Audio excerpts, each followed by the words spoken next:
The UN General Assembly has adopted a draft resolution that unequivocally condemns the trafficking of enslaved Africans and the transatlantic slave trade as the most inhumane and enduring injustice against humanity.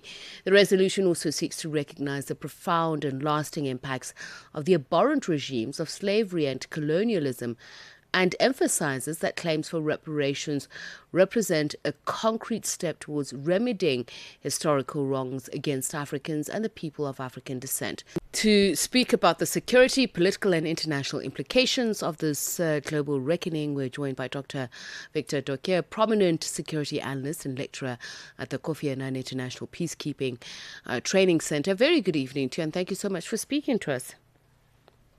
Oh, thank you for having me. It's a pleasure. I mean, when we talk about slavery, it's often framed as a moral issue. And I'm just wondering to what extent this particular development will be successful in it being a political instrument to reshape global historical narratives. I think at this point in time, when we're looking at the aspect of moving from bipolar to multipolar world order, where we are giving power to and equal rights to every state, it is in the right direction that Africa and mostly those that were affected by this kind of inhumane, event would lead the course for recognition that this was a very, inhumane, unfortunate incident that has happened. Collectively, we are looking at how the global governance space is recognizing Africa as a major global player, and hence giving us that opportunity to express our needs to be recognized, that this particular incident has to be condemned in whatever form, in whatever shape.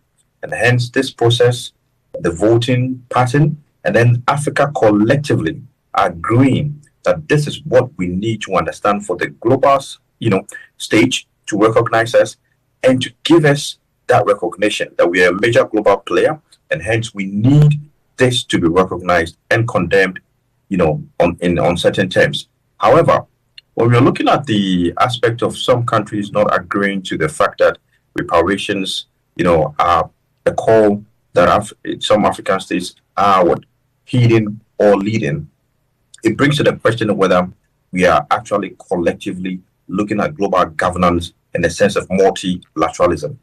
There is a lot of issues with regards to how countries view, the transatlantic slave trade as. Some, per what we've seen, those who didn't vote, are disagreeing on technicalities, wording, or whatever, that we need to understand holistically. What exactly are they looking at against what we're looking at? So I think in all, this offers an opportunity for us collectively to now meet and then decide the way forward regarding what terms, what exactly, whether material or tangible or intangible reparations are we looking for. I think for me, what really stood out for me with countries like the United States and Israel were effectively asking if this really was slavery by saying that they're actually the objecting on the basis of, and is it really a technicality when they say, well, I mean, why are we being asked to reject something that was legal at the time? No wrongdoing was done. Well, when you're looking at the power dynamics also in this situation, because there are a lot of dynamics that are playing out. Now, you don't expect that those countries that hold veto, the USA, would agree to, the process or technicalities involved with regards to the discussion as at this point. It will not put them in the right, position, looking at their position on a global stage. Now, when you talk about Israel, of recent, we know how, issues with regards to conflict, and then the aspect of African states coming out clearly, to sort of like critique the actions of Israel.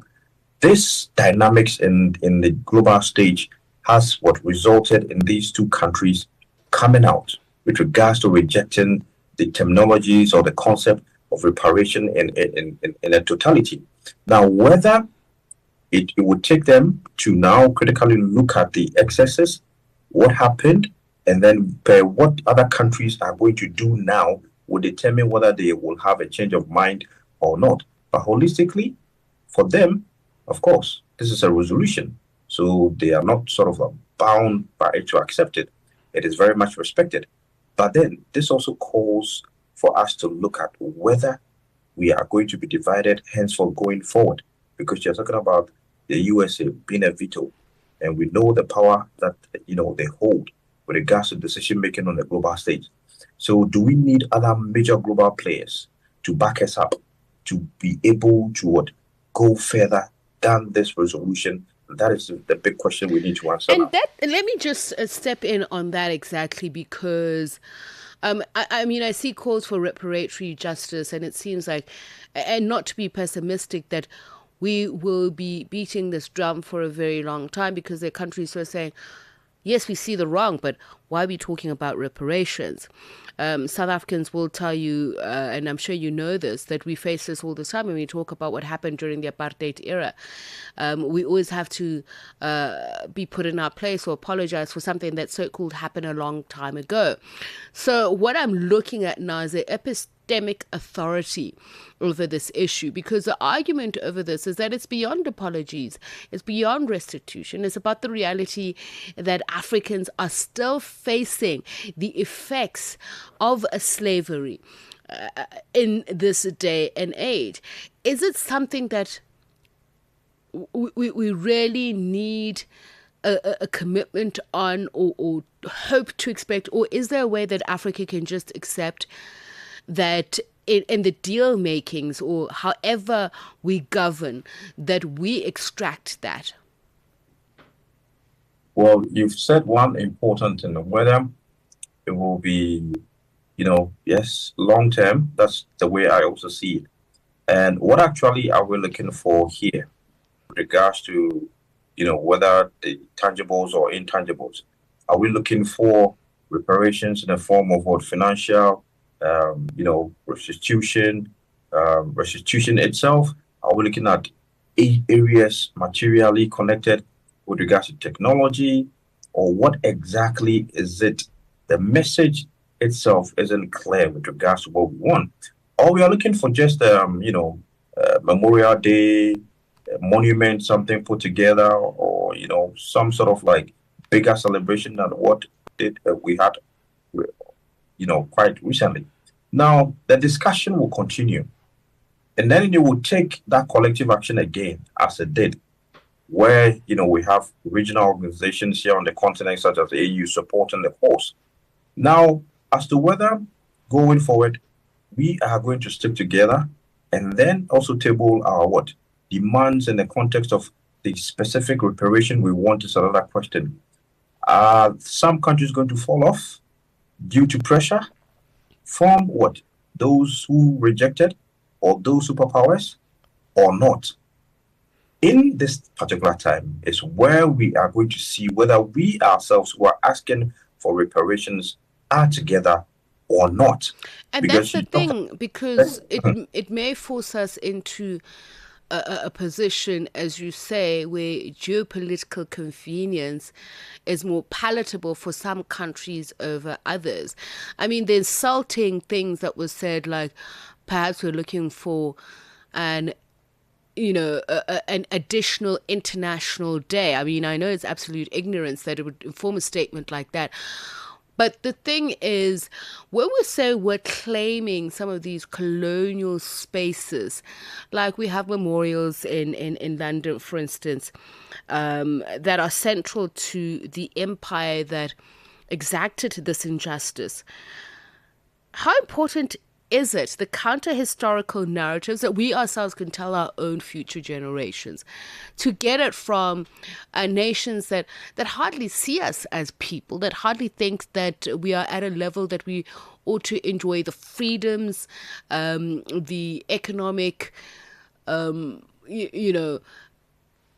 economic aspirations that they have, for instance?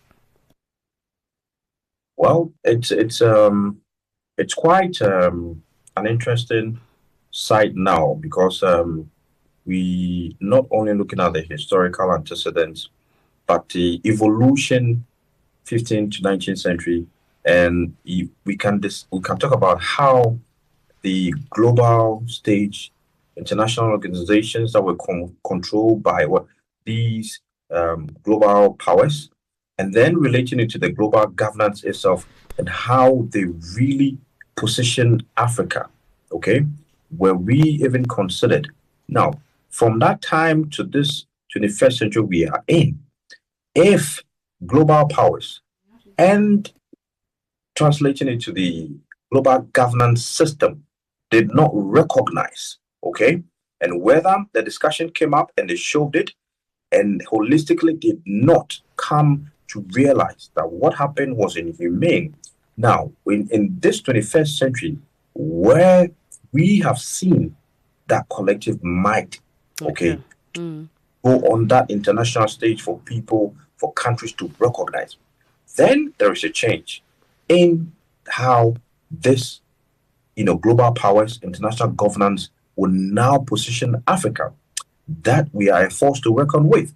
So if we stick to that momentum, when we stick to that agenda, okay, of African multilateralism, then we can achieve something and then make the global stage understand that those days are past. This is the new era. All right, Dr. Doke, I'm afraid we have to end it here, and we do hope that is what happens. The momentum, the unity is maintained. Dr. Victor Doke, a prominent security analyst and lecturer at the Kofi Annan International Peacekeeping Training Center.